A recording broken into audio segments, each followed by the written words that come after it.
So when we first started to develop the game, we wanted to really focus on a few things. And when we looked at what those things were, we came up with 3 pillars: bullets, blades, and blood. And blood being our most kind of important one, because you're constantly killing Zeds.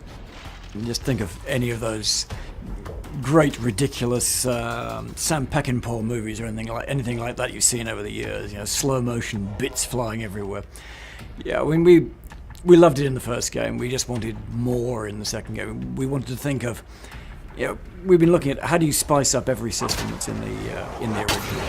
We looked at tons of different games and took what we thought was best out of all of them. And one of the really big inspirations we had was Soldier of Fortune, which had a really awesome, gore system where you could like blow a chunk off his head, you could stab into his brain, blood could be pouring out of his face, and we thought that would be perfect in a game like Killing Floor. It was called the Ghoul system back in the day, and we wanted to make a really cool name for our gore system too. We call it the Meat system. It stands for Massive Evisceration and Trauma. So basically the Meat system is about blowing stuff up and blowing it up in tons of different chunks. The Meat system is really just a collection of different individual systems all working together to deliver this advanced dynamic gore system that you see in Killing Floor 2.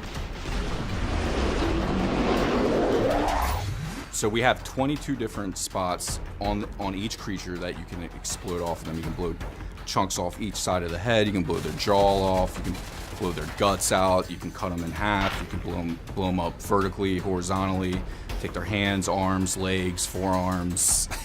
Pretty much just about any piece of the body that you shoot, you can blow off with a Zed. I mean, you could tear up a Zed into about five parts in the old game.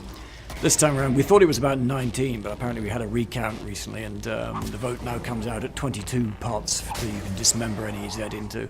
I think we're just losing count. It's lots. So you had 5 for the body in Killing Floor 1.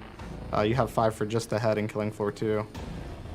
And you get 1 or 2 chunks off will reveal the skull, and then the second or third chunk will actually explode the head, and you get that satisfying kind of brain splash effect that you get in KF1. The head gore and the gore in general is just all about player feedback. You shoot a Zed and massive gore happens on the other end.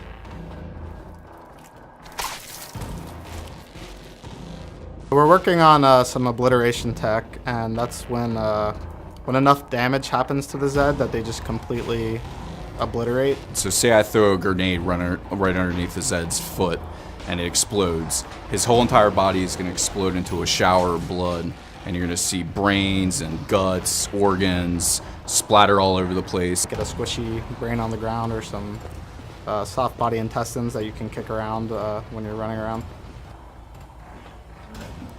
It looks really gross, but it's really cool for a game like Killing Floor.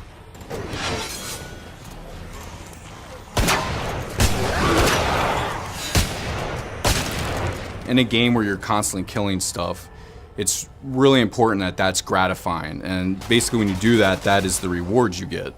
So what we did is we developed a system with over 90 animations per creature. Depending on what zone of the body you hit, will play a different animation. And that's all randomized as well, so the amount of variation is almost infinite. Another cool thing that you can do is if you shoot a guy and you keep repeatedly shooting him, it will blend into each additional animation. So say I shoot the guy in the chest, he'll react to that, and as he's falling I can then shoot him in the neck, then he'll freak out because of that, then I can shoot him in the leg, and then I can blow his head off. It looks really awesome, and you're never going to see the same thing twice.